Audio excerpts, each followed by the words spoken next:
bonjour, j'espère que vous allez bien, je suis ravie de vous retrouver aujourd'hui pour vous montrer un chouette butin seconde main, autrement dit toutes les choses que j'ai trouvées lors de la vente solidaire annuelle chez Emmaüs. Ce sont des choses que vous avez déjà vues en stories sur Instagram, mais comme vous êtes de gros gourmands et gourmandes, vous m'avez dit que vous vouliez également voir tout ça sur YouTube. Donc la dame s'exécute. Et en bonus, je vous ai également glissé dans cette vidéo quelques petites choses que vous n'aviez pas vues dans les stories, mais que j'ai également chiné ici et là en seconde main ces dernières semaines. Donc c'est parti. Je vais commencer par les vêtements. J'ai dégoté des pièces fort sympathiques. Je commence par ce blazer beige de la marque Sandro. J'essayerai de vous inclure des plans où je porte les fringues portées parce que comme ça on se rendra pas bien compte, je pense. Je cherchais un blazer beige vraiment très bien coupé, très bien cintré depuis plusieurs mois, voire plusieurs années maintenant en seconde main. Je trouvais jamais ce qui me plaisait.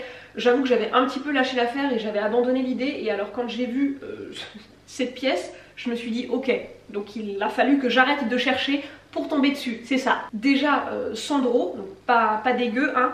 Bon, j'étais abonnée on va dire à cette enseigne il y a plusieurs années de ça en arrière. Autant vous dire que le rapport qualité, lieu de fabrication, prix est particulièrement à chier hein, chez cette marque. Donc je ne doute pas que le prix neuf de ce blazer devait être aux alentours de 300-400 euros. Ça ne me choquerait absolument pas. Et bah là je l'ai payé 20 balles.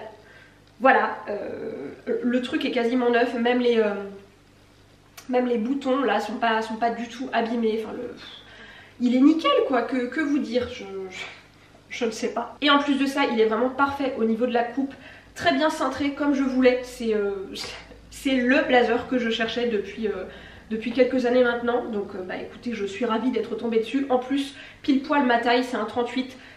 Je ne pouvais pas rêver mieux. Ensuite, je suis repartie avec cette jolie veste en jean dont je n'avais absolument pas besoin, hein, il faut le dire, j'ai déjà une veste en jean. Bon, certes, elle n'a pas la même forme, mais bref, je me trouve des excuses. Là, c'est une veste en jean bien loose que j'ai trouvée, si je me souviens bien, sur un portant spécial homme. Donc ça m'étonnerait pas qu'à la base ce soit un modèle masculin.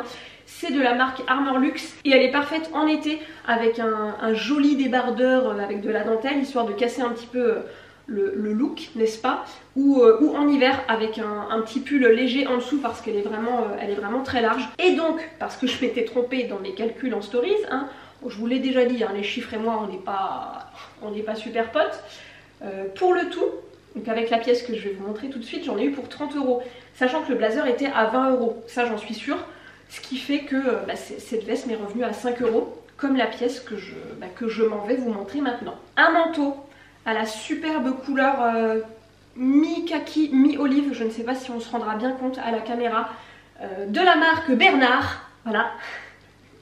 Chouette marque française, probablement des années 60-70, quelque chose comme ça, je ne sais même pas si elle existe encore. Et alors au niveau compo, comment vous dire, on est sur un truc de qualité qui ne se fait plus, hein. À moins d'aller dans un magasin pour hommes, je pense que ça doit encore se trouver aux alentours de 600 balles. Voilà. Et donc moi je vous rappelle, il m'a coûté 5 euros. 70% laine, 15% angora, 15% cachemire. Que vous dire? Je ne sais pas, hein. Alors moi je vous l'ai déjà dit, je n'achète jamais de vêtements qui contiennent de la laine en neuf. Mais en occasion, ça peut m'arriver notamment sur des pièces particulières comme les pulls ou les manteaux, où je trouve qu'on galère un peu en matière non animale, enfin à part le coton, mais qui est super glouton en eau et franchement qui est pas chaud, c'est compliqué. Alors il y a le chanvre, mais tout de suite ça grimpe au niveau du prix et au niveau du style, franchement on n'y est pas. Il y a des efforts hein, qui sont faits, mais bon, ça reste quand même assez restreint.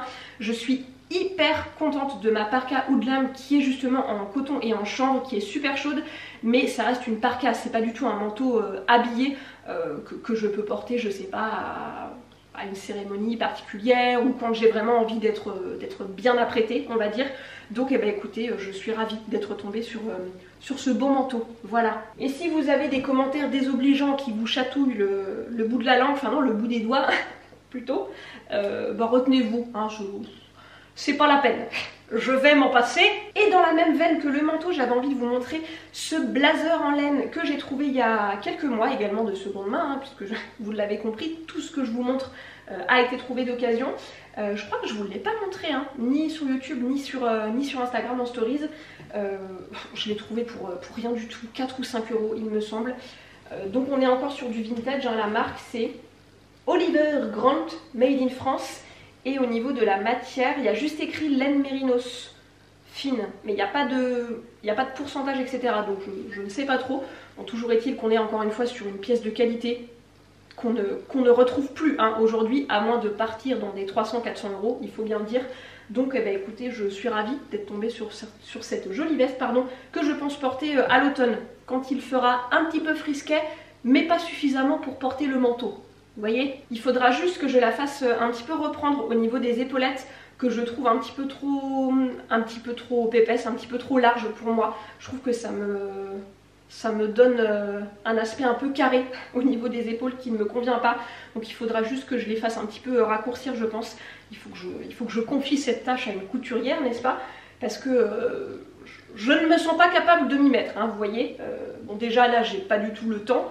Mais même si j'avais le temps, je ne me sentirais pas de faire ça toute seule. J'en ai fini pour les vêtements. Maintenant, je vais vous montrer plein de petites choses du côté de la cuisine que j'ai trouvé encore une fois lors de cette vente solidaire Emmaüs. Les vrais s'en souviennent. J'avais trouvé un petit bocal pour conserver l'ail il y a quelques mois, voire quelques années. Ça fait peut-être 1 an et demi, 2 ans, quelque chose comme ça. Et je cherchais activement la même chose, mais format oignon, donc un petit peu plus grand. Bon, on en trouve un peu partout en neuf, hein, mais moi vous le savez, j'ai une attache particulière avec l'occasion et le seconde main. D'ailleurs, si vous débarquez sur cette chaîne avec cette vidéo, je vais pas vous refaire le topo du pourquoi, du comment j'achète essentiellement de seconde main. Je vous remettrai en barre d'infos plein de vidéos que j'ai faites sur le sujet. Et donc j'ai trouvé ma boîte à oignons, voilà.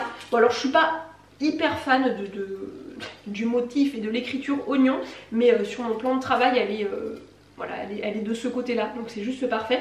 Vous avez les petits trous pour que ça respire, et puis sinon c'est bien comme il faut dans l'obscurité pour que ça se conserve à merveille.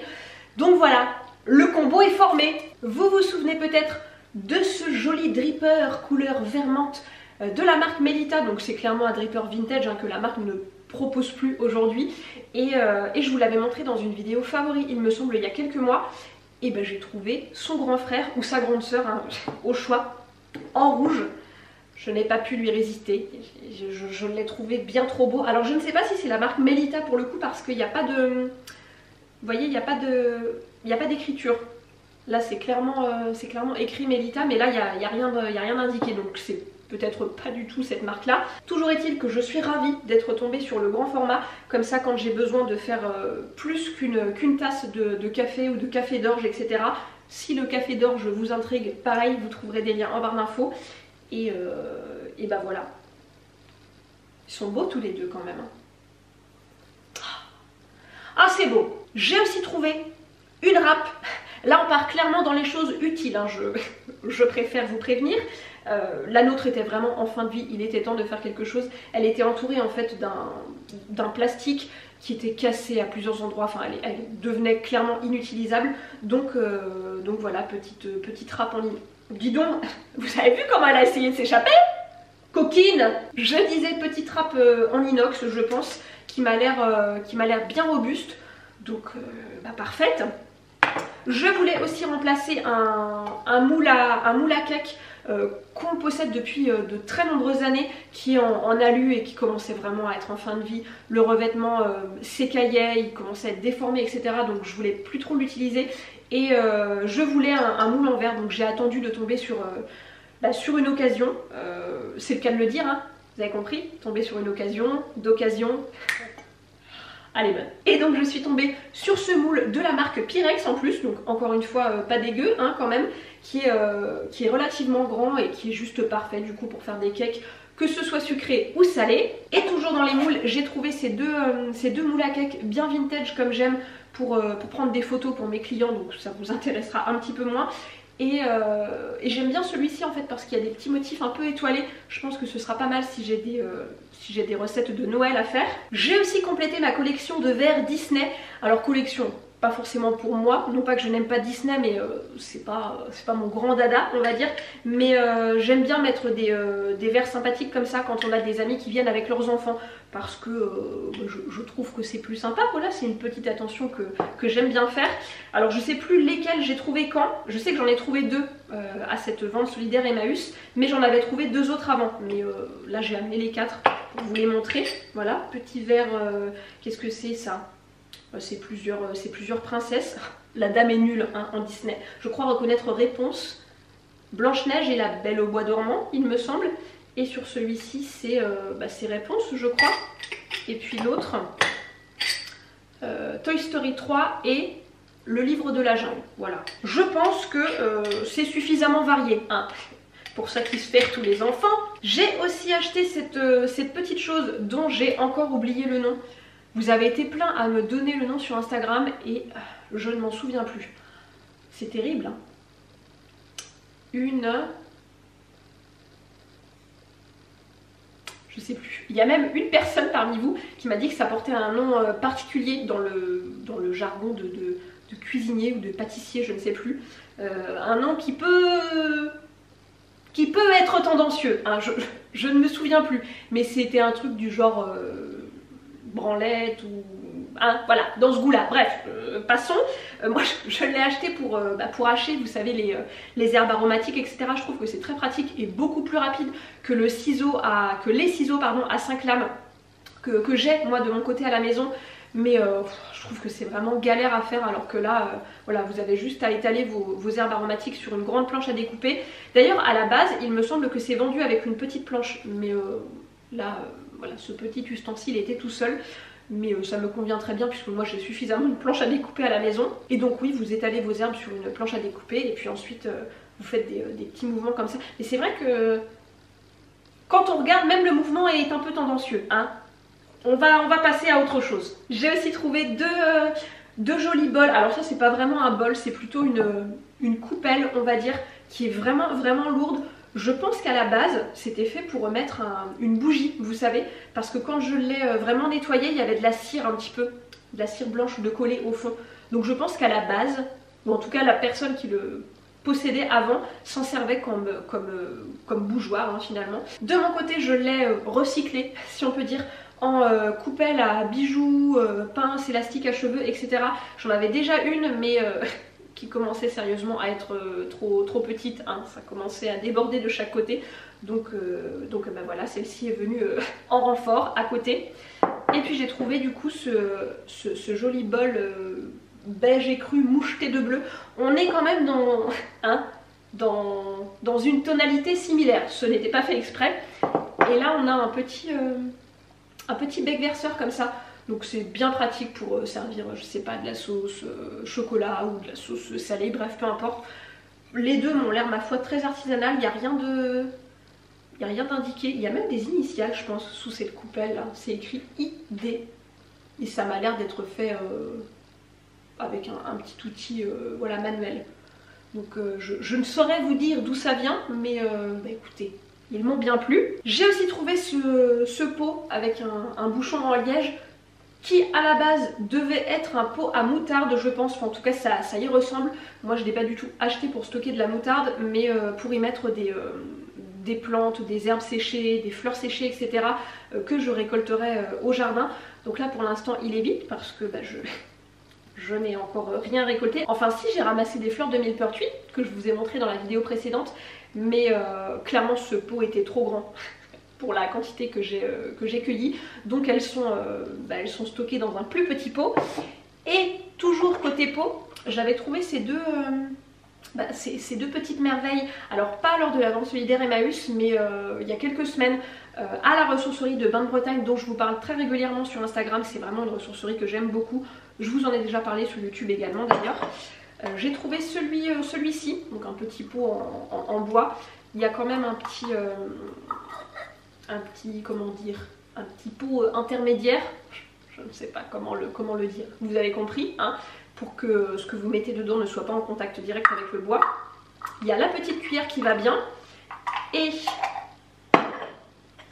voici l'autre, également avec une petite cuillère en bois. Les deux me serviront à contenir mes sels aromatisés que je ferai probablement cet été. J'aime beaucoup faire des sels aromatisés. J'aime beaucoup aussi en acheter d'ailleurs. Du sel à l'ail, du sel avec des écorces de citron, du sel avec des fleurs séchées aussi, pourquoi pas. Bref, j'adore faire ça, donc je suis toujours en quête de petits contenants comme ça avec des petites cuillères. Et enfin, on termine sur de l'utile. J'ai trouvé un dénoyauteur. Voilà. Bon, alors on n'est pas encore rendu dans une quantité de cerises suffisante pour que je puisse en avoir une forte utilité. Mais on y croit, ça va venir. Hein. Je me dis qu'en l'achetant, ça va peut-être motiver les cerisiers. Vous voyez? Non mais il faut y croire, il faut. Alors visiblement, d'après ce qui est écrit, ça fait aussi les Mirabelles. Mais d'après les retours que vous m'avez fait en stories, faut pas trop compter dessus. Hein. Parce que la peau est beaucoup plus dure, le noyau plus gros, etc. Donc déjà les cerises, ce sera pas mal. Et donc c'est un dénoyauteur. Hein. Donc pour les personnes qui ne connaissent pas, vous mettez votre petite cerise ici, vous appuyez là, le noyau tombe et votre cerise est dénoyautée. Donc j'espère que ça fonctionnera correctement.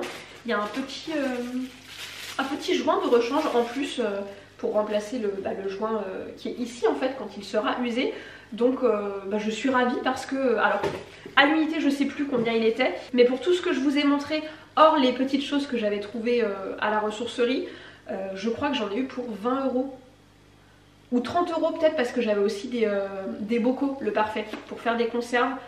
Bref, autant vous dire que c'est vraiment pas grand chose pour la quantité de choses que j'ai trouvées. Surtout qu'un dénoyauteur en neuf, je crois que c'est vraiment pas donné. Hein. De mémoire, j'en avais vu à 10-15 €, donc je suis ravie d'en avoir trouvé un d'occasion. Surtout que honnêtement, je vais pas en faire une utilité dingue, c'est pas le truc que je vais sortir tous les jours.